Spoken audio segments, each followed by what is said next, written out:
Bom dia a todos. Hoje nós estamos aqui, eu ao lado da vice-prefeita Maria Regina e também ao lado da secretária Patrícia, acompanhada aqui também no Salão Nobre da Câmara da Prefeitura de Blumenau, da vereadora Silmara Miguel, do vereador Ailton, do vereador Jovino, do vereador Gilson, do professor Gilson, do vereador Maurício Gol. Nós estamos aqui e também de diretores da Secretaria de Educação, falar um pouco sobre o retorno das atividades da educação, atividades presenciais da educação na cidade de Blumenau. Nós talvez precisamos, antes de entrar nessa discussão, fazer uma contextualização.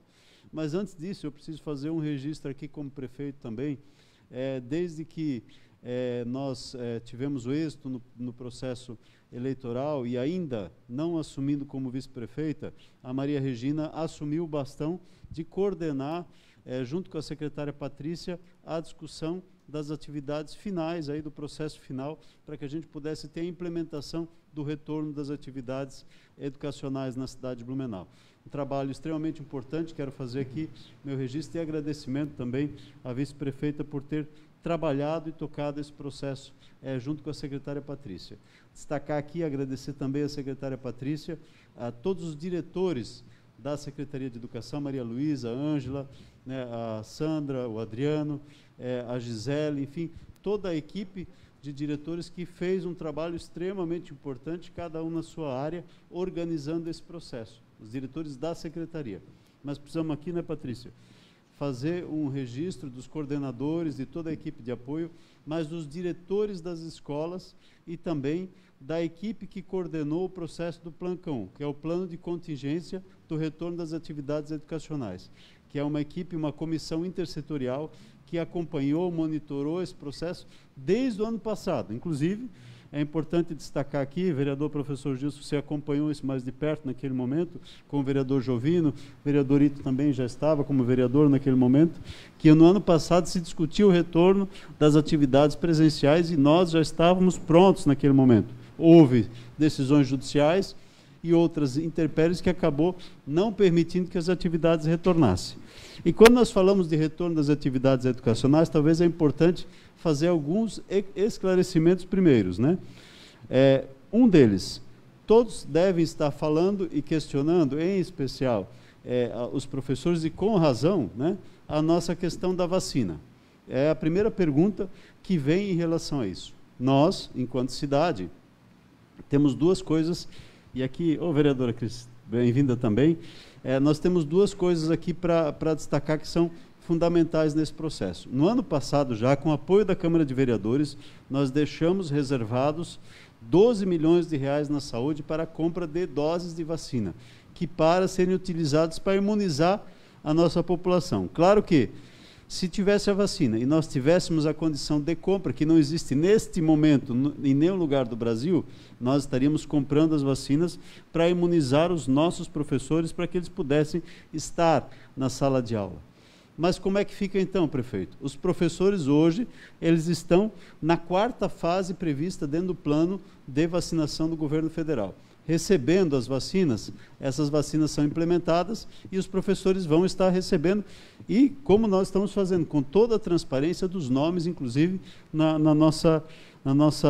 nosso site da Prefeitura de Blumenau. Nós fomos pioneiros naquele momento, inclusive no Plancon, que é o plano de contingência, preparado, pronto para dar resposta, e um dos primeiros no estado aprovados para poder ter o retorno das atividades. Acabaram não retornando, mas isso foi necessário e importante para esse momento. E aqui eu preciso de novo destacar o trabalho das atividades nas escolas. Quando nós falamos o retorno aqui, nós não vamos dar para todos uma fórmula de como vai funcionar cada escola, porque cada escola, cada centro de educação infantil tem a sua estrutura, a sua necessidade e a sua situação. Então, isso tudo vai ser avaliado e, por isso, existe um plano de contingência individual para cada uma dessas unidades. Cada uma delas vai se preparar. Tem escola que vai ter aula semana sim, semana não. Tem escola que vai ter aula toda semana. Tem escola que vai ter semana sim, semana não, e 2 semanas não. Então, de acordo com a estrutura e o espaço de cada escola e de cada centro de educação infantil, respeitando a oportunidade de retorno dessas questões. Vale lembrar que, independente disso, nós continuamos fazendo uma série de ações e de investimentos na educação ao longo desse período. Só no ano passado, nós investimos na reforma total da escola e na ampliação da escola Fernando Osterman mais de R$750 mil. Nós fizemos reforma do CI Frei Eudorico Durier de R$227 mil. Nós fizemos, e vocês acompanharam, os vereadores estiverem conosco, a aquisição de um novo espaço para a nossa escola, a Pastor Faulhaber, né, de R$2.800.000, uma ampliação importante, com uma aquisição do espaço que pertencia à escola adventista, dando mais amplitude e melhoria de condição de atendimento para aquela comunidade, e a atual escola, e aqui é importante destacar, a atual escola, que vai ser antiga, vai ser destinado ao Centro de Educação Infantil, que hoje é alugado, uma casa de madeira, vai para um espaço já ampliado, que nós já estávamos fazendo investimento, inclusive nesse espaço também. Fizemos investimento de material esportivo para as escolas, preparando para o retorno, mais de R$600 mil de investimento. É o segundo investimento que nós fizemos no meu governo em relação a material esportivo, no governo passado e nessa sequência também. Da escola bilíngue da Hella Altenburg, que o vereador Jovino conhece bem, uma reforma também de R$572 mil, naquele espaço que era uma necessidade, uma reivindicação antiga da comunidade. O CI, professora Elizabeth Nunes, R$1.555.000 na questão da entrega do CI novo, que a previsão é para entrega agora em fevereiro, está confirmado praticamente, nos próximos dias devemos estar entregando. Os outros CIs, nós estamos tendo um desafio grande, apesar de estamos aportando recurso, como houve demora do repasse do governo federal, nós conseguimos transferir para o repasse nosso, para nós podermos pagar com recursos do município para concluir as obras. As empresas estavam desistindo, e agora nós temos que trabalhar para que as empresas possam retomar e a gente conseguir concluir esses CIs o quanto antes. Trabalhamos na questão do novo currículo Blumenau, elaborado pelos profissionais da rede, a agenda escolar, como sempre, e um trabalho importante que foi feito durante esse período, que vai ser apresentado para a comunidade amanhã, a coxa de retalho, já inclusive saiu matéria, um trabalho feito demonstrando a união da rede municipal, também fortalecendo essa relação. E, independente disso, durante a pandemia, nós mantivemos todos os nossos professores contratados, né? Todas as nossas atividades, projetos, nenhum deles foi suspenso, nenhuma atividade deixou de ser feita. Os professores fizeram todas essas ações online, levando ação, levando, através da plataforma, o trabalho e as informações para as nossas crianças e adolescentes. Mais de 100 mil kits de alimentação escolar, fora as cestas básicas, foram entregues, ou seja, não faltou alimentação escolar. No final, eram mais de 21 mil crianças beneficiadas todo mês com kits de alimentação escolar. Então, são várias ações importantes nos quais nós estamos trabalhando e continuamos focando esse processo. Vamos para a apresentação do material?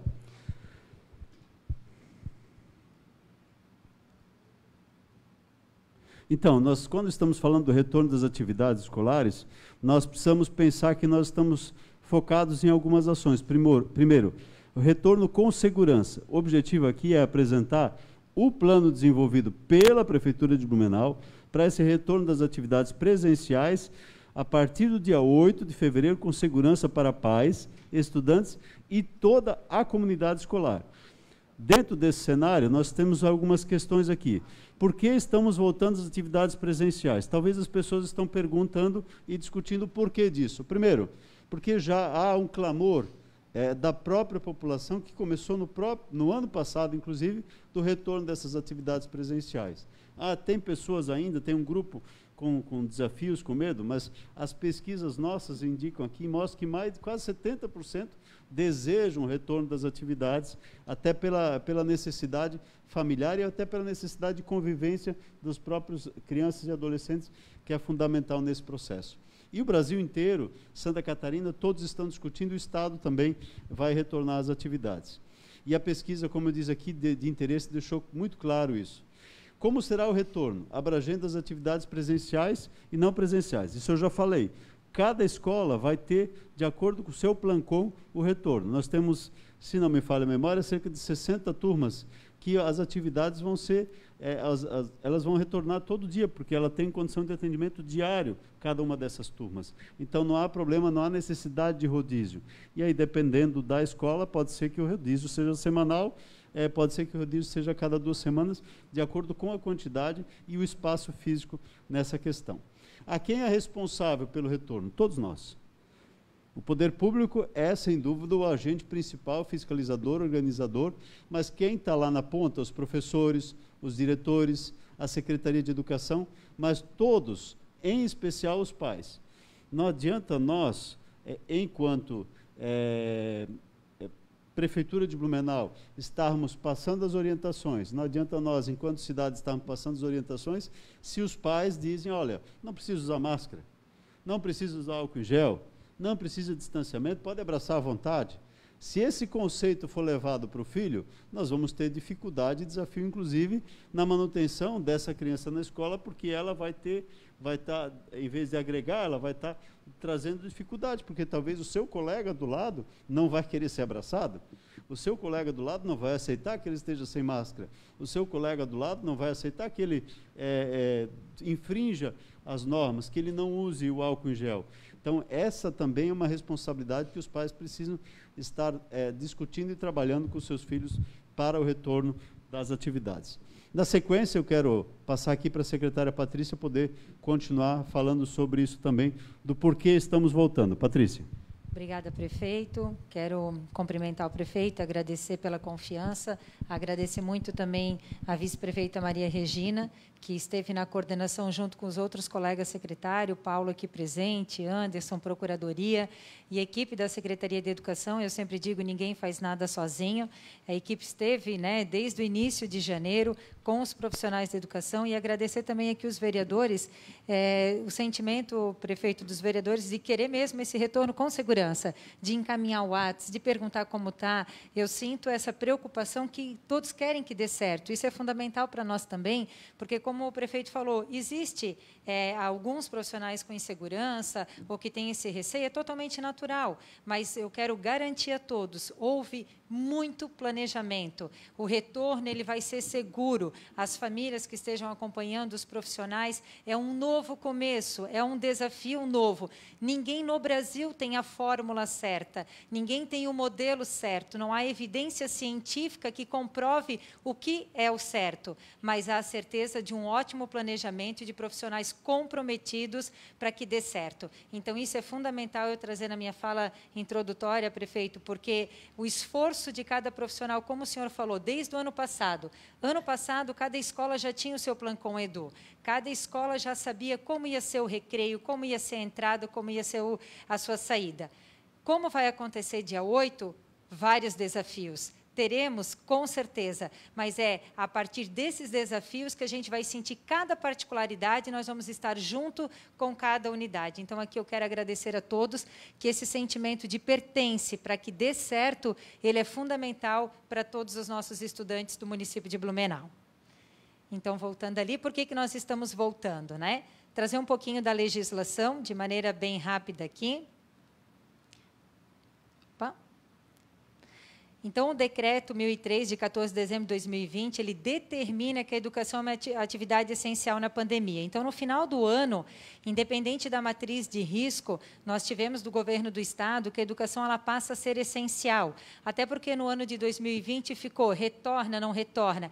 Então, a partir de dezembro, a gente sabe que, durante a pandemia, a educação ela torna-se essencial, ou seja, independente da matriz de risco, a gente vai ter esse atendimento. Então, aqui eu trago para vocês a portaria 750, foi a primeira portaria que ela faz com que normatize os comitês municipais, e aqui, ressaltando já a fala do prefeito, a pandemia ela trouxe uma unicidade da educação no município de Blumenau. Então, toda sexta-feira, nós sentamos com a rede privada, com a rede estadual, com a rede municipal, e a gente faz a avaliação de todo o monitoramento, porque a gente já tem a rede privada que iniciou, todas as escolas que encaminharam o Plancom Edu, ninguém ficou sem avaliação.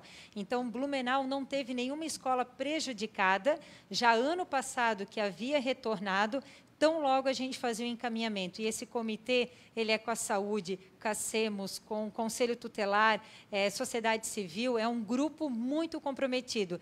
E eu tenho conversado com eles, prefeito, a gente vai manter esse comitê para o monitoramento, porque o que a gente conquistou na pandemia, a gente não pode perder, são as situações boas que a pandemia deixa. E essa unicidade foi muito bom.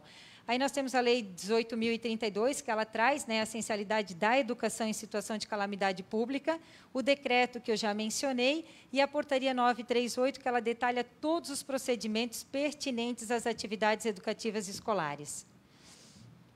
Qual é o resultado da pesquisa sobre o retorno das atividades presenciais? Então, hoje, nós temos aqui 74,8%, quase 75% das famílias falando no CI que eles querem o retorno.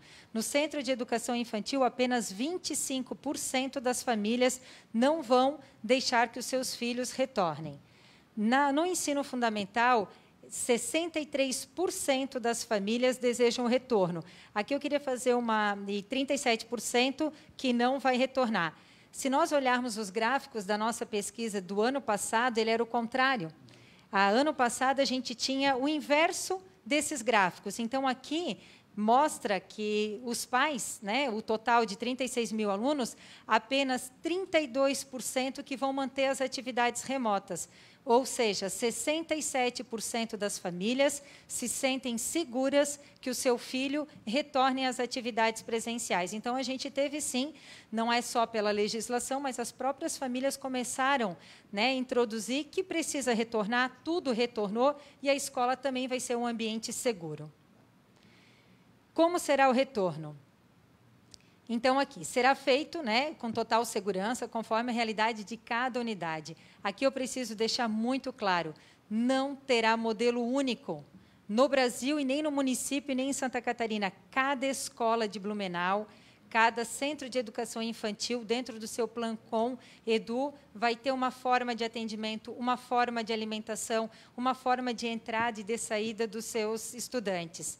O distanciamento conforme a legislação vigente, ou seja, nós vamos ter unidades que vão precisar ampliar o grupo etário, sim, esse escalonamento, até porque as salas são menores. A higienização das mãos, um trabalho de conscientização. A saúde fez algumas formações com os servidores já ano passado.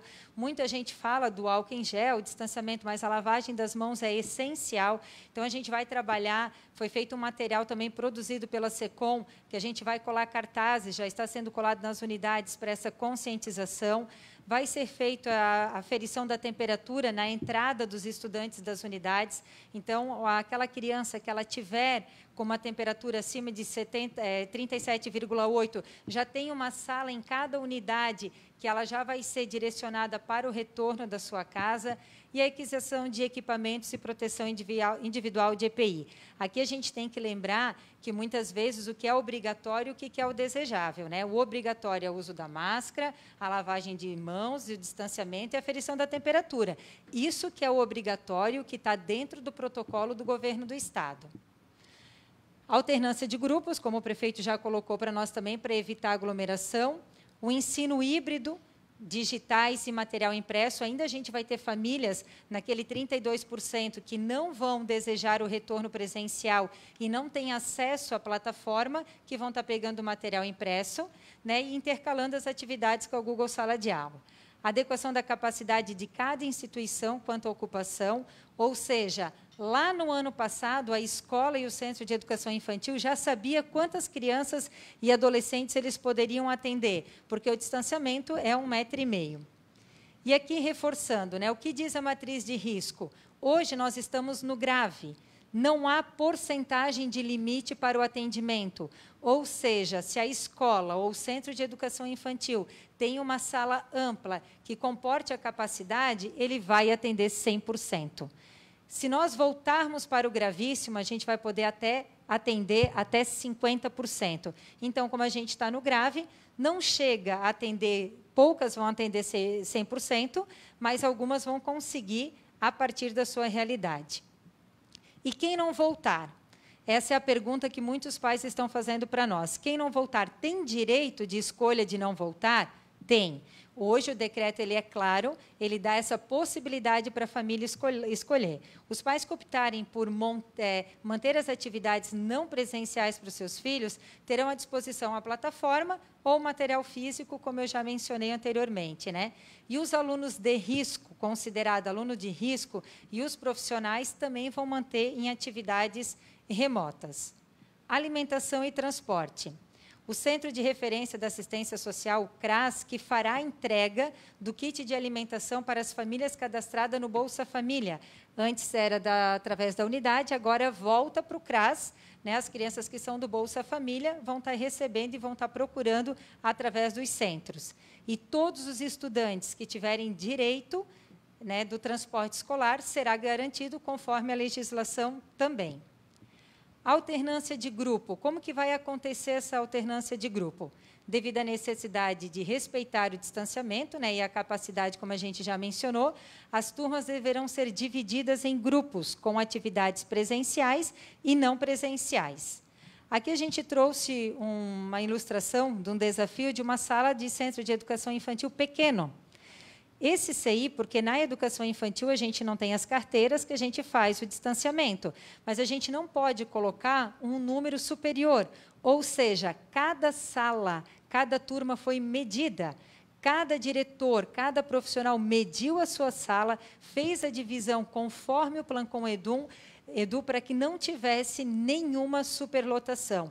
Ou seja, não terá superlotação acima do que é permitido dentro da legislação. Então, aqui é o retrato da nossa rede. Como será o atendimento com alternância de grupo? 11% das turmas em CIs vão atender fixo, sem alternância, ou seja, só um grupo.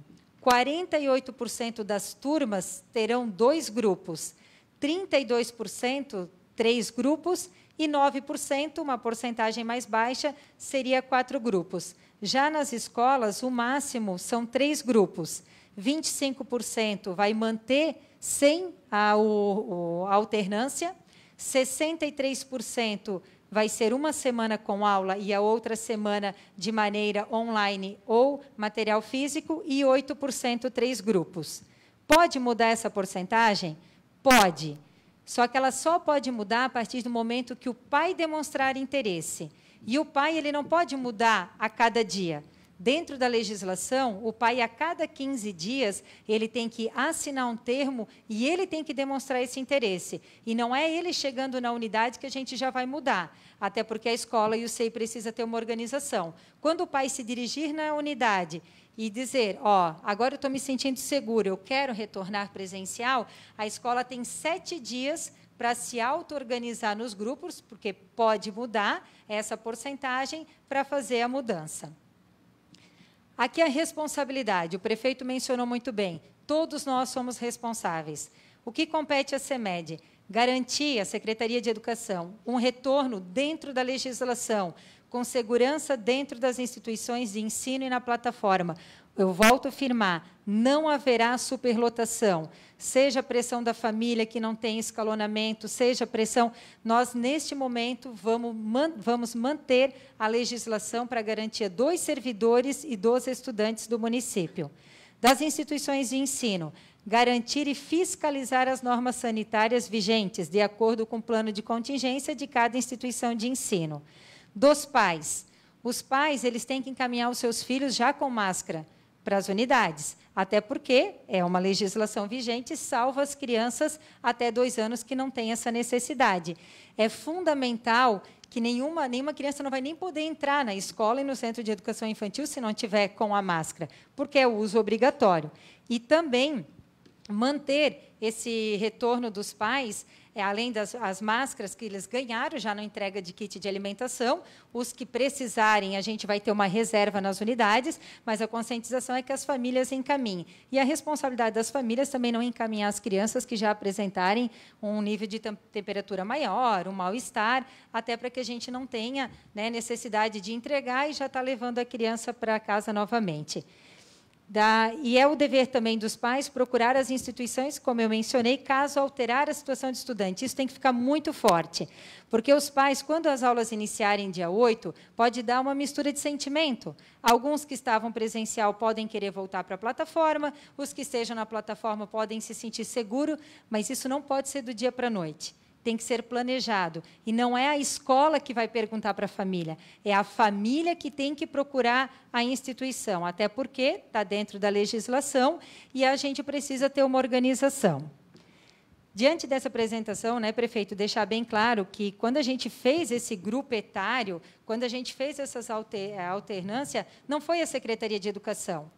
Cada diretor de cada unidade teve reunião individual de uma hora e meia, que apresentou para nós, de nós pegarmos planta baixa mesmo. Quando que a gente ia imaginar que a gente ia fazer isso? De contar, de fazer cálculo matemáticos, de calcular raio, de tirar o móvel dentro da sala. Então, foi feito com muito cuidado. Então, tem segurança, sim.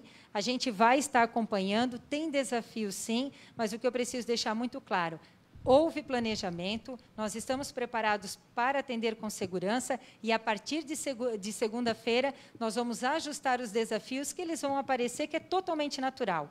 É um novo recomeço, que nós não tínhamos e ninguém tem esse modelo e esse desenho pronto ainda. Muito obrigada. Obrigado, Patrícia. Talvez é importante fazer algumas ações, alguns esclarecimentos complementares aqui, em especial em relação a matemática. Ele vai poder acessar no YouTube, assistir a aula de matemática do primeiro dia de aula, ou a aula de português do primeiro dia de aula, a aula de ciências do primeiro dia de aula, de qualquer turma, do segundo, do terceiro, do quarto. Nós estaremos disponibilizando isso. Isso vai ser uma ferramenta de apoio, até porque muitos pais também se viam diante do processo da aula de plataforma, às vezes sem a informação para poder auxiliar os seus filhos. E, a partir desse momento, os filhos vão ter acesso, e os pais também, às aulas que vão estar gravadas. Então, nós vamos estar aperfeiçoando esse processo, e nós vamos ter na nossa rede, no nosso dia a dia, definido já que as aulas da rede municipal vão estar disponíveis no YouTube. Então, é um trabalho diferenciado que vai trazer um apoio ainda maior para as crianças. A criança, em algum momento, faltou na aula. Ela vai poder acessar e vai poder assistir a aula que os seus colegas tiveram, com outro professor, mas a aula padrão é essa. Então, ela vai estar lá disponível para facilitar ainda mais a vida dos nossos alunos. Então, é uma atividade complementar que nós já estamos desenvolvendo na nossa rede municipal. Agora, acho que temos dúvidas, perguntas. Surgiram alguns questionamentos aqui na live, eu até reuni algumas perguntas mais pertinentes. Secretário, até para comunicar, muitos professores participando, né, da live, comentando bastante, muitos comentários e perguntas pontuais sobre cada instituição, né? A quem eles devem recorrer, como, por exemplo, questões estruturais, EPIs, a quem eles devem buscar informações? Sempre o diretor da unidade. O diretor da unidade é a referência, né, e a ponte através da Secretaria de Educação. E com relação também a alguns pais questionando aos filhos que têm algum tipo de comorbidade, qual que é a orientação nesse sentido? Se eles devem ir à aula, não devem, como eles devem proceder? A orientação, conforme o decreto do governo do Estado, as crianças que tenham comorbidade é manter as atividades remotas. Essa acho que o prefeito também pode comentar, porque falou no início, com relação à vacinação também, perguntas dos professores mesmo, mencionando se eles não deveriam ser vacinados nesse momento. Eu acho que eu queria passar para a vice-prefeita falar sobre a questão da vacinação, até para aproveitar e fazer um esclarecimento geral sobre a vacinação, em que etapa estamos e aonde os professores vão estar. Lembrando aquilo que nós falamos, inclusive, no início do recurso disponível e da indisponibilidade da vacina. Bom dia a todos. Prefeito, secretária Patrícia, todos que estão aqui, vereadores. Quiçá nós tivéssemos no mercado para comprar vacina, e assim como o prefeito, no ano passado, já definiu no orçamento 12 milhões de reais para aquisição de vacina, no sentido de antecipar esses grupos prioritários e incluir os professores nesse processo. Infelizmente, neste momento, não tem no Brasil a disponibilidade de compra de vacina direta por parte da Prefeitura para contemplar e antecipar a vacina dos professores. nós estamos aguardando nova remessa de vacina. Os professores fazem parte do grupo prioritário, sim, do Ministério da Saúde, do Governo do Estado, para que toda a equipe da Secretaria Municipal de Saúde, nossa central de atendimento de vacina Covid, está preparado com equipes para que, no momento que chegue nova remessa de vacina e esse grupo puder ser contemplado, com certeza nós iniciaremos de imediato a vacinação dos professores. Infelizmente, neste momento, nós estamos seguindo com muita transparência e, por isso, desde o início da campanha, está no portal da Prefeitura a transparência do número de dados vacinados por dia e também a listagem nominal das pessoas vacinadas, para que a gente possa ter a transparência dos dados e não cometer nenhum equívoco em relação a esta campanha. Então, deixar claro aqui que é um desejo que nosso, né, prefeito, a secretária Patrícia tem trazido essa preocupação, né, dos professores, e, infelizmente, hoje a gente não tem como antecipar ou comprar vacina neste momento, porque não existe no mercado essa possibilidade. Já estão no grupo prioritário, contemplados na 4ª fase da campanha, os professores. Então, assim que chegar vacina, com certeza a gente inicia de imediato a vacinação dos professores aqui no município. É isso. De nossa parte, são essas as informações. Quero agradecer à vice-prefeita Maria, quero agradecer à secretária Patrícia, a cada um que nos acompanhou, à imprensa, a oportunidade de estarmos aqui, aos diretores dos nossos centros de educação infantil, das nossas unidades escolares, a cada um dos professores que está se preparando para esse retorno, e nós vamos estar aqui, enquanto prefeitura, enquanto prefeito, vice-prefeito, secretária e toda a equipe da Secretaria de Educação, com certeza disponíveis a auxiliar e apoiar. Veio mais uma pergunta de última hora? Teve aqui. Prefeito, com relação, o prefeito ou secretária, a Bianca, da NSC, pergunta com relação a protocolo caso um professor ou criança apresente sintomas gripais, se haverá reforço na higienização de espaços coletivos e carteiras, se foi pensado uma coisa nesse sentido. Então, Felipe, o que acontece? Cada plantão Edu vai ter uma sala separada. Se esse profissional, esse estudante apresentar esses sintomas, ele tem que se dirigir nessa sala. É feita a ligação para a vigilância sanitária e vai dar todas as orientações. Quanto à limpeza, isso vai acontecer diariamente, conforme as orientações que tem que ser feita, né? Independente de pandemia ou não, é claro que agora tem que ser intensificado. Aí a vigilância vai fazer a avaliação, se essa criança teve contato com quantas, né? Veio uma pergunta aqui do vereador Gilson, se a criança for contagiada pelo vírus, a sala toda é suspensa, quem vai fazer essa avaliação é a vigilância dentro da realidade. Essa criança, ela teve contato com quantas pessoas? Então, cada caso, a vigilância vai dar uma nova avaliação dentro dos protocolos que eles também acabam mudando conforme as legislações. É isso. Eu quero agradecer aqui mais uma vez a vereadora Cris, ao vereador Jovino, ao vereador professor Gilson, a vice-presidente da Câmara, vereadora Silmara, também vereador Maurício Gol, vereador Ito, pela presença. Agradecer aqui a vice-prefeita Maria Regina, a secretária Patrícia. Estamos à disposição. Que Deus os abençoe no retorno das atividades escolares aqui na cidade de Blumenau também. Obrigado.